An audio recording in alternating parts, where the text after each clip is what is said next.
Cigarette খাওয়া দোস্ত নাকি? থাপ্পড় মেরে সব কথা ছড়াই দেবো একদম। কতগুলো মানুষকে তুমি টেনশন রাখছো? কেউ একজন বলেছিল প্রেমের জন্য নিজেকে কষ্ট দেওয়ার মতো মানুষ সে না। তাহলে এখন এখন সেই মানুষটা নিজেকে কষ্ট দিচ্ছে কেন?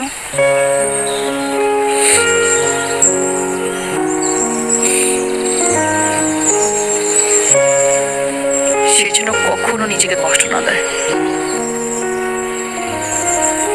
চাকরি বাকরি আজকে নাই, কালকে হবে, আবার পরশু চলে যাবে। জীবনে এমন অনেক কিছু আসবে যাবে,